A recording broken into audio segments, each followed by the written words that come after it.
Ó, estamos ao vivo aqui na NDTV Record para todo o estado de Santa Catarina. Esse é o segundo bloco do Clube da Bola e também para esse mundão redondo aí no ndplay.com.br. Você pode levar o Clube da Bola para onde você quiser, inclusive rever o programa de hoje, os programas passados, está tudo lá e não paga nada. Mancha, eu tenho que entrar no NDplay, preencher uma ficha gigante lá com meu nome, endereço, tipo sanguíneo. Não, nada. É só entrar, dar o play e curtir à vontade toda a programação do Grupo ND, incluindo nossas séries especiais. Ó, hoje é dia de jogo importantíssimo para o Barra, né? Nosso pescador é a grande decisão da Série D, enfrenta o Santa Cruz, venceu o jogo de ida fora de casa e agora decide em seus domínios, no seu campo, esse título aí das 4ª Divisão Nacional. Lembrando que a vaga já está garantida aí para a Série C do ano que vem. Ao meu lado, Cacá Oliveira, que acompanhou toda essa saga do Barra, do pescador, e hoje está lá ao vivo para curtir de pertinho e acompanhar esse jogaço. Cacá, conta tudo pra gente, boa tarde. Boa tarde, Mancha, boa tarde para você que está ligado no Clube da Bola. O grande dia chegou, né? Dia de final de Série D de Campeonato Brasileiro, vale um título nacional. E com as novidades dessa semana, que a CBF anunciou o calendário do futebol brasileiro, valorizou ainda mais a decisão de hoje, porque o campeão ganha a vaga para a 3ª fase da Copa do Brasil do ano que vem.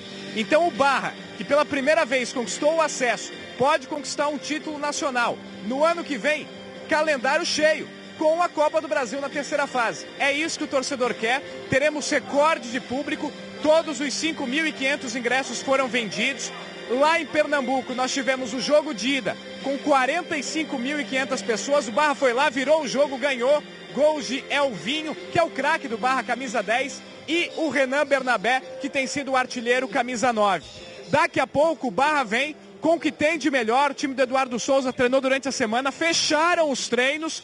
Então, pouquíssimas informações vazadas, concentração total para o jogo de daqui a pouco, o palco está sendo montado, temos o torcedor chegando, o torcedor veio cedo, vamos ter um grande público e o lado do Santa Cruz é que está desfalcado. Thiago Galhardo recebeu o 3º cartão amarelo e o Balotelli também, são desfalques do lado do Santa Cruz. O Barra, força máxima, e eu quero saber a expectativa do torcedor. Tudo bem? Qual é o seu nome? Luciano. Você é da onde? Sou de Camboriú. Camboriú veio torcer pelo Barra. Já vim em outros jogos e agora na final com certeza. Qual é o sentimento para a decisão de hoje? Ansiedade misturada com confiança e felicidade pelo crescimento do time. E trouxe a filha para torcer junto? Com certeza, já está no caminho. Como é que é o teu nome? Laís. O que você espera do jogo de hoje? Na verdade, vou ganhar, né? Palpite? Arrisca um palpite? Não. Você tem palpite? 2-0 Barra. Vence de novo o pescador. Com certeza, já venceu os 3 jogos agora na semifinal e o jogo de ida e de volta vai ser uma vitória. Daí, obrigado pela entrevista, bom jogo pra vocês. E é incrível a campanha do Barra. O Barra tá invicto no mata-mata, viu, Mancha? E assim como foi no primeiro contra o Cascavel, que venceu os 2 jogos, pode repetir a dose agora na final, mas o empate da Barra. Se o pescador empatar, é campeão. Em caso de uma vitória por um gol de diferença, Santa Cruz força os pênaltis. E vale lembrar o seguinte, o Barra nesta Série D nunca perdeu por mais de um gol de diferença. As pouquíssimas derrotas sempre foi pela diferença de um gol. Ou seja, está favorável para o Barra conquistar esse título inédito de Brasileiro Série D. Volto com vocês aí no estúdio. Às 4 da tarde, Barra e Santa Cruz, jogo histórico aqui na Arena do Barra. Valeu, Cacá Oliveira, valeu demais. Que a animação de Cacá contamine o Barra e o Barra saia hoje com esse título. Seguinte, oi? O Barra é danado. Cunhou essa frase. A gente tem uma sonorinha do Eduardo Souza, o técnico do Barra, no ponto. Ele falou um pouquinho aí sobre o clima para esse jogo, como é que o Barra vai entrar em campo. Fala, professor. Então, o nosso grupo ele foi ganhando força e comprometimento, humildade, pezinho no chão desde o início. E agora é só seguir o que nós vimos trabalhando. Então, não fizemos nada diferente. Né? Estudamos bastante e estamos cientes da dificuldade que nós vamos enfrentar no sábado. Tá aí, legal. A gente tem o palpitômetro. Temos o palpitômetro de Barra. Se tivermos um ponto, pode colocar na tela, que eu quero ver o nosso time, né? Eu fui de 3-0, não tô animado. O Barra é danado. O Barra é danado, a frase como diz do Cacá, nosso até Cacá. figurinha no Instagram, no WhatsApp tem que ter 2-0 Cacá, O Emerson vai um pouco mais econômico, 2-1. O Cláudio também vai de 2-1. Ele quer a vitória, mas quer um pouquinho de emoção. Isso. O Badá é placar mínimo 1-0. Na conta do e a chá. Drica também foi de 2-1. Deixa eu fazer um giro rápido. Deixa eu começar com o Emerson lá em Blumenau. O Emerson vai de 2-1, aposta na vitória do Barra, mas sabe que o Santa Cruz pode aprontar aqui em Santa Catarina. O que o Barra fez de diferente de outros times catarinenses que estavam na competição para chegar nessa decisão, Emerson Luiz, na tua opinião?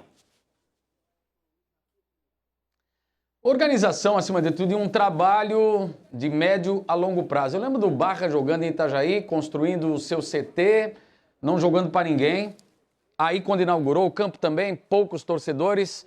E deixa bem claro que futebol é resultado, mas, acima de tudo, é identificação. É ter uma casa. Joinville tem, é verdade, é um estádio municipal, mas joga na arena há anos. Marcelo Dias tem, o estádio Dr. Ercílio Luz em Itajaí, com certeza. Mas o Barra tem um projeto sólido que levou 10, 11, 12 anos para colher resultado oficial. E está prestes daí a ser campeão, mas já conseguiu seu objetivo, está galgando degraus nessa parceria, é bom lembrar, com a Hoffenheim da Alemanha. Tem uma gestão muito comprometida, uma gestão tranquila que dá condição. Você pega o CT, jogador, ele precisa ter condições de trabalho, ele precisa ter tranquilidade e motivação no dia a dia. Você não ouviu em nenhum momento atrasar salário, ouvir buchicho de que atrasou o salário do Barra. Isso tem peso dentro do futebol e organização, espinha dorsal. Esse time ele está jogando, tem muitos jogadores há muito tempo ali em casa e tomara que consiga para realmente ratificar esse grande momento, esse projeto bacana com o título de campeão da Série C. Legal. Jorge, será que o time alemão lá, o Hoffenheim, prepara um Pix? É, da Série D, isso. Agora tá na Série C já. Prepara um Pix caso tenhamos um título catarinense?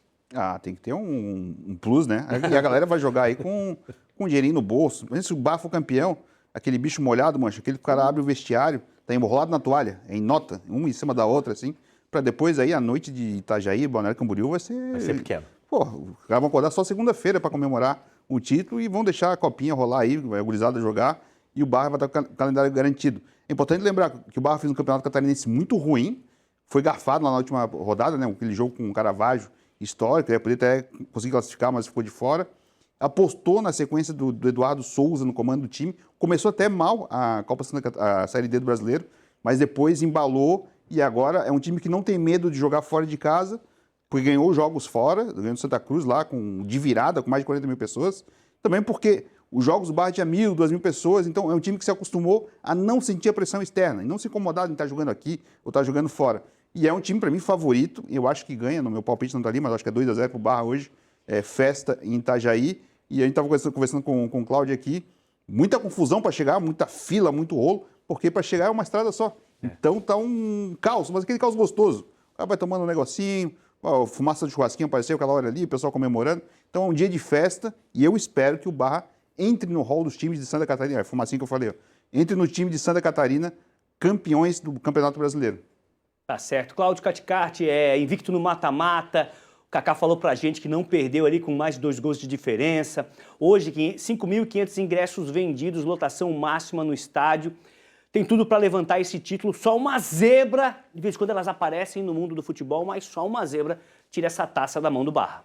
A campanha é muito sólida, né? A equipe que fez a melhor campanha na Série D, tanto é que está fazendo essa final em Itajaí, na sua arena, e uma equipe que tem esse técnico Eduardo Souza, que já aprontou ano passado, eliminou o Figueirense do Campeonato Catarinense, então treinador estrategista, o Natan, volante aqui, que, olha, a dupla da capital poderia ficar de olho, o jogador que organiza o time no meio de campo, tem esse Alvinho, que até ele pertence à bis aí do José Carlos Lages, o centroavante ali, o Bernabé, Renan Bernabé, que estava aqui no Figueirense, uma organização tática muito forte, ganhou os 2 jogos da Inter de Limeira, ganhou o primeiro jogo lá com um estádio acima de 45 mil no recorde de público lá na Arena Pernambuco, né? Então, não vai deixar essa cereja do bolo escapar, pelo amor de Deus, pessoal do Barra. Eu coloquei no palpitômetro ali para dar aquela emoção, viu? Mas o Barra precisa confirmar. E o que eu achei bacana é que hoje tem essa nova geração de futebol e o Kaká estava ali ao vivo na Arena Barra, a gente já via as criancinhas ali com a camisa, com a faixa. Uma equipe que foi fundada em 2013 já está ganhando os adeptos aí, ó. Daqui a pouco o Barra também ganha tradição com seus torcedores, fazendo a festa já com título nacional, com 12 anos de existência, Marcelo Mancha. Legal, a Luciana, que foi entrevistada ali, pintou até o rosto ali com as cores do Barra. Ó, seguimos falando aí de futebol, agora com os nossos representantes na segundona nacional na Série B. O Avaí perdeu a segunda partida consecutiva na competição na noite de ontem. Dessa vez foi derrotado por 1-0 pelo CRB no estádio Rei Pelé, lá em Alagoas. O gol foi marcado pelo Thiaguinho. A gente vai ver aí o gol do Avaí, tá vendo os lances do jogo? O gol foi marcado pelo Thiaguinho, com o resultado, né? O Leão da Ilha chegou à 10ª derrota na competição e ficou pelo menos 8 pontos de distância do G4. A matemática diz que ficou muito difícil, né? Agora conseguir o acesso. Tá olhando um pouquinho para trás também, Jorge Júnior. O Avaí tá bem complicada a situação do Avaí. Eu acho que 8 jogos para fazer.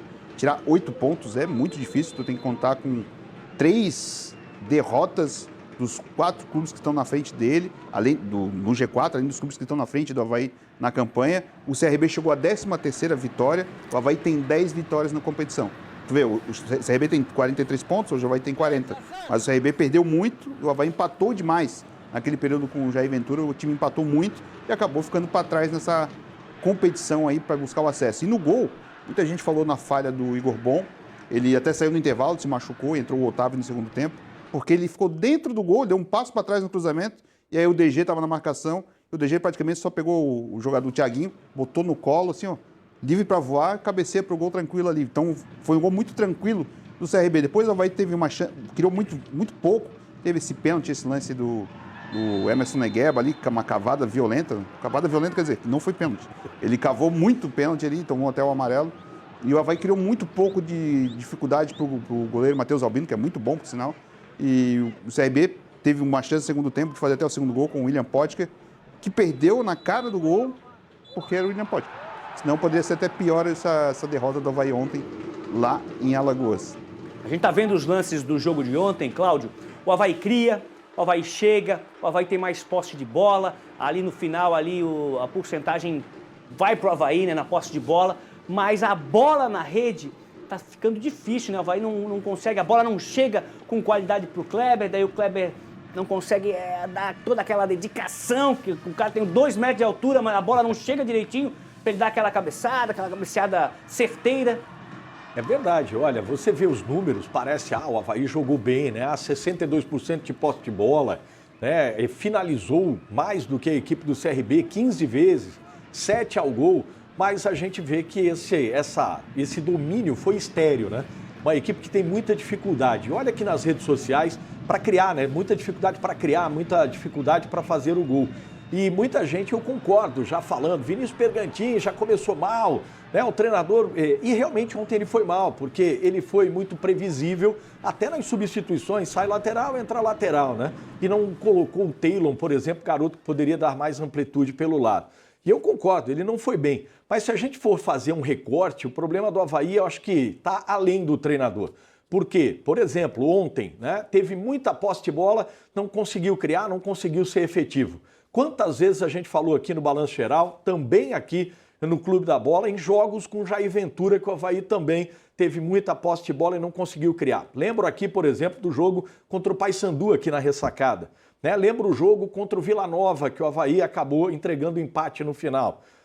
Cláudio, mas o Vinícius Bergantin vem de 2 jogos, 2 derrotas, perdeu em casa para o Curitiba. O Avaí perdeu com o Jair Ventura para o Atlético Mineiro, para o Atlético Paranaense na Ressacada. O Avaí perdeu para o último colocado, na época, o Amazonas na Ressacada, com o Jair Ventura. Então, eu acho que o problema é muito maior do que o treinador. O Avaí não tem opções de qualidade quando precisa mudar durante a partida. E, de novo, como foi com o Jair Ventura, a equipe do Avaí, né, não conseguiu ter inspiração e criar chances suficientes para tentar vencer. E até no jogo com a Chapecoense, que o Avaí foi melhor, é verdade, teve até mais intensidade com o Marquinhos Santos. A gente lembra da chance que teve o Giovanni Augusto no início da partida, a chance que o Walter Clark teve quando estava 0-0, Avaí e Chapecoense, Chapecoense e Avaí, né? Então, está muito mais além do que o treinador. Agora ficou muito difícil. Eu diria até que agora o Avaí tem que fazer as 2 vitórias para permanência na Série B. Infelizmente, a gente gostaria de estar colocando situações diferentes, mas, Mancha, não tem mais margem para erro. São 8 jogos. Para acesso, teria que ganhar os 8 jogos não tem como esconder isso para o torcedor. Ó, o técnico Vinícius Bergantin falou, né, sobre a partida e a situação do Avaí. Vamos acompanhar. Eu vi a gente, né, com uma melhora significativa do último jogo. A gente conseguiu ter um volume muito bom. O que faltou, de repente, foi uma agressividade mais de último terço, de definição. A gente pegou uma equipe muito qualificada, muito bem treinada, que vem tendo a melhor posse de bola da competição. É claro que só isso não resolve, mas a gente conseguiu ter esse volume de jogo e faltou, de repente, essa agressividade, né, com mais infiltrações, com os cruzamentos, com mais atletas ali pesando a área e essa agressividade mesmo. A gente continua nessa ideia do jogo a jogo, né, de terminar o campeonato da melhor maneira possível. É óbvio que com o passar, né, dos jogos, a situação de acesso realmente vai ficando mais difícil, mas a gente tem esse compromisso, né, de melhorar, de fazer, de trazer as vitórias. Tá aí, antes de chamar o Badá pra gente mudar, falar um pouquinho da Chape, que entra em campo daqui a pouco, deixa eu botar o Emerson nesse papo do Avaí pra gente fechar um pouquinho o Avaí. Emerson, essa semana, no centro aqui de Floripa, né, fui parado por um conhecido, fã do Clube da Bola, torcedor do Avaí, e a pergunta dele foi direta pra mim: Mancha, antes do jogo, foi antes do jogo de ontem, Mancha, será que deu pro Avaí? Eu falei, pô, tem esse jogo de sexta-feira, vamos ver. Daí ele falou assim, mas sem receber fica difícil. O assunto salário ainda está na mente do torcedor. E não dá para dizer que não, né? São meses com esse assunto indo junto com o Avaí, rodada a rodada, derrota, vitória, empate, esse assunto está junto com o Avaí. Na tua opinião, vendo um pouquinho mais a distância, tem muita influência isso? Tem, com certeza. Porque não tem ninguém no Avaí ganhando 300 mil, 500, 1 milhão por mês. Tem uma economia? Dá para segurar? Não dá. Você trabalhou, tem que receber, Mancha. E reflete. Você vê pelo semblante, na hora que fechava a imagem, fazia um slow ali, o time está entregue. Entendeu? O próprio treinador jogou a toalha porque sabe que é emocional, é anêmico. Não adianta, você não chega, é difícil você buscar. Como é que você vai arrancar? Onde é que você vai tirar a motivação agora para tentar chegar? A frase está perfeita, é terminar da melhor maneira possível. Tá certo. Ó, na Série B hoje temos Chapecoense em campo.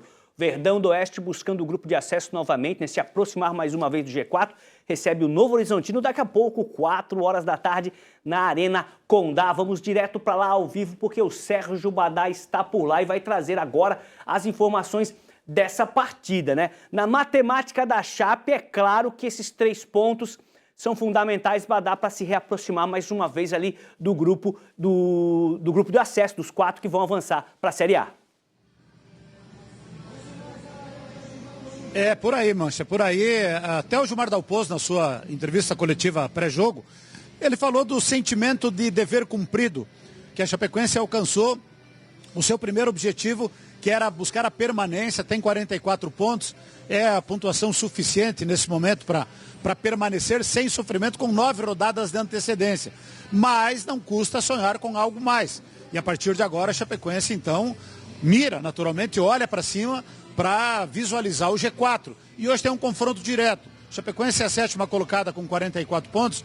Se vencer o Novo Horizontino, ultrapassa o Cuiabá e ultrapassa o próprio Novo Horizontino, vai a 47 pontos, fica com uma vitória a mais. Na pior das hipóteses, ficaria 3 pontos do Criciúma, que está no G4.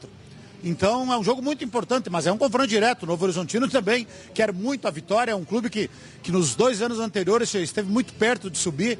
Então a Chapecoense precisa fazer o dever de casa. São 3 jogos sem vencer aqui dentro da Arena Condá.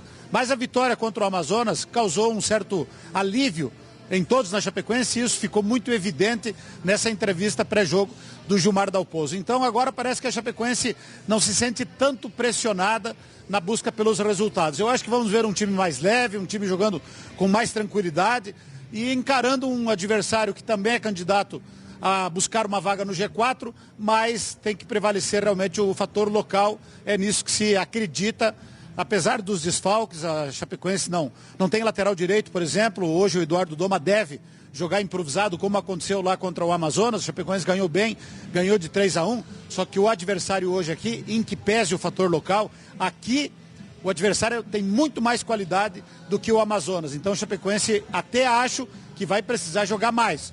Vai ter que jogar mais do que jogou contra o Amazonas se quiser conquistar uma vitória aqui e voltar a sonhar com uma vaga no G4 e quem sabe nas últimas rodadas aí até sonhar com uma possível volta à Série A do Campeonato Brasileiro, que seria realmente um sonho para o torcedor do Verdão. Legal. Temos o palpitômetro Sicredi de Chapecoense e Novo Horizontino, os palpites do time do Clube da Bola para esse jogo. Eu fui de 2-0, né? Tô confiante na Chape, Chape vai se aproximar ali do G4. O Kaká no Barra é danado, mas na Chape ele já vai ali no 1-1, tá certo? O Emerson vai de 2-1, o Cláudio Caticarte de 1-0, o Badá também quer a vitória, mas pensa num placar mínimo ali 1-0. E a Drica vai de 2-1. A nossa produção não pegou o palpite de Jorge Júnior, mas Jorge Júnior, você pode dar o seu palpite ao vivo aqui, o palpitômetro Sicredi, Chapecoense e Novo Horizontino. Acho que 1-0 para Chapecoense o jogo de hoje, jogo em casa. Tô vendo a movimentação da torcida lá atrás. Só que o Novo Horizontino é um time treinado por Inderson Moreira, que foi campeão catarinense esse ano com o Avaí aqui. E é um cara que sabe jogar a Série B, sabe fazer o time ser um pouco mais recuado. Então, o Novo Horizontino é um time perigoso, não é danado, mas é perigoso. Então a Chapecoense tem que estar muito ligada, mas eu acredito hoje numa vitória da Chape, porque a Chape precisa, o Gilmar Dalpozo também precisa dessa moral de novo dentro de casa e a gente precisa ter mais de um time na Série A do ano que vem, né? Eu acho que é importante pra gente e a gente torce aqui pro Criciúma e pra Chapecoense chegarem lá, porque o Avaí, infelizmente, ficou no meio da tabela. Tá, e olha só que curioso, o técnico Gilmar Dalpozo pode chegar a mais uma marca importante no comando do Verdão hoje à tarde. Se vencer o Novo Horizontino, essa será a vitória número 80 do técnico no comando da Chape. Pode colocar na tela essa artezinha da produção aí pra gente dar uma olhada. Já são 178 jogos comandando o Verdão do Oeste, 79 vitórias, pode chegar ao número 80, empates tem 50 e derrotas, vamos ver, 49, tá bem acima da média, tá numa média legal ali o Gilmar Dalpozo, aproveitamento de 53,75%. Os dados são das passagens de 2001, 2013, 2022, 2023, 2011, desculpa, eu falei 2001, isso, 2011, 2013, 2022, 2023, 2024 e a passagem atual do Gilmar no comando da Chapecoense. Acho que até 2040 ele vai passar mais umas 80 vezes na Chapecoense. Vai passar. A gente fala já mais da Chapecoense, daqui a pouco a gente volta lá na arena pro Badá passar mais detalhes do clima, mas o Criciúma entrou em campo na quinta-feira, né? Foi o Catarinense que abriu a rodada e ficou no empate com o Vila Nova lá no Oba. O Tigre chegou a assumir a liderança, mas com o andar da rodada acabou deixando a primeira posição. Eu chamo mais um titular do programa para a gente falar um pouquinho mais da nossa equipe do sul do estado. Chega mais, Renato Semensati. Um abraço, rapazes. O Criciúma conquistou um ponto fora de casa e segue dentro do G4, independentemente do que acontecer na rodada, com o ponto conquistado diante do Vila Nova. O importante é que o Criciúma não sai do G4. Chegou a momentaneamente, no decorrer da rodada, assumir a liderança da competição, mas isso pouco importa. O importante é manter a distância para o quinto colocado. E aí vai depender da rodada, a Chapecoense pode contribuir, porque a Chapecoense tem o jogo contra o Novo Horizontino e pode segurar o Novo Horizontino. Mas vou falar aqui do jogo do Criciúma. Jogo, um primeiro tempo muito ruim do Criciúma, até o Eduardo Batista falou sobre isso. O Criciúma tomou um gol muito cedo, né, a 6 minutos, um golaço do Júnior Todinho. É verdade que ele teve muito espaço para finalizar em curva, né? O Luiz Henrique, que jogou ali no lugar do Filipinho na lateral esquerda, deu esse espaço. No momento da jogada, ele bota a bola lá na gaveta. O Vila Nova foi melhor todo o primeiro tempo, né? O Eduardo mesmo falou que o placar poderia ter sido mais dilatado. O Poveda perde uma chance cara a cara com o Alisson, chutou no peito do Alisson, fez uma grande defesa. Aí no segundo tempo o Eduardo faz mudanças e as mudanças funcionam. Principalmente a entrada do Leonaldi no lugar do Trindade, que fez uma partida muito ruim. Criciúma já empata o jogo a 7 minutos em um lance controverso, porque foi um escanteio, e o Pagno Satti, o zagueiro do Vila, tinha saído pedindo atendimento médico, trancado o jogo, o árbitro não deixou voltar, o Criciúma faz o gol ali, deu uma confusão, o Vila Nova sentiu o gol que tomou, se abriu, o Criciúma melhorou no jogo. Não teve lá uma grande oportunidade para ganhar o jogo, mas o segundo tempo foi diferente do primeiro. O fato é, o Criciúma sai para 2 jogos. O cenário ideal é voltar com 4 pontos na bagagem. Pegou o Vila Nova, que é um adversário tecnicamente melhor do que o próximo, que é o Amazonas, na terça-feira, e fez um ponto na casa do adversário. Agora, na projeção ideal, é fazer 3. Só tem um probleminha. Criciúma saiu com prejuízo enorme de campo. Com 10 minutos, o Nicolas e o Pagnussat dividiram a bola de cabeça. O Nicolas deu uma cabeçada no Pagnussat, que antecipou. E teve uma concussão, foi encaminhado ao hospital, fora de perigo e tudo mais, está sob análise. E o protocolo de concussão da CBF, você tem que ficar pelo menos 5 dias sem atividade.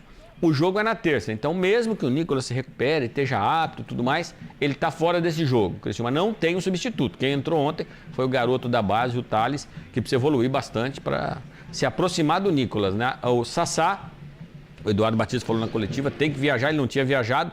É o jogador de referência que o Criciúma tem, então é uma alternativa. Não para por aí. Zagueiro central e capitão do time, Rodrigo, no primeiro tempo ruim do Criciúma, tomou o terceiro amarelo na reclamação de um lance lateral. E o Eduardo Batista está quebrando a cabeça para montar a defesa, porque quem jogou de terceiro zagueiro pelo lado direito foi o lateral Jonathan Lemos, que fez a estreia dele no Campeonato Brasileiro da Série B, gente, na 30ª rodada da competição. Agora sem o Rodrigo, vamos ver o que o Eduardo arma por ali. E para fechar com chave de ouro o trio de desfalques, o principal jogador do time hoje, o homem que da bola parada. Aliás, mais um gol do Criciúma de bola parada. O Jonathan Robert tomou o terceiro cartão amarelo também, então Eduardo provavelmente vai optar pelo Giancarlo para ser o camisa 10. Um time bastante desfalcado, 3 de seus principais jogadores estão fora. A boa notícia é a volta do lateral esquerdo Filipinho, que cumpriu suspensão automática. O Criciúma se recupera daquele desastre que foi diante da equipe do Paysandu em casa, buscando um ponto importante fora de casa. Um abraço, rapazes! Valeu, Renato Semensati. Agora a gente muda um pouquinho de assunto, vamos de futsal. Mais uma titular aqui do Clube da Bola, né? Drica Varini traz todas as novidades da semana nas quadras. Fala, Drica! Boa tarde, Mancha. Boa tarde a todos os colegas e a quem nos assiste no Clube da Bola. E fim de semana é de preparação e viagem para o Jack Futsal.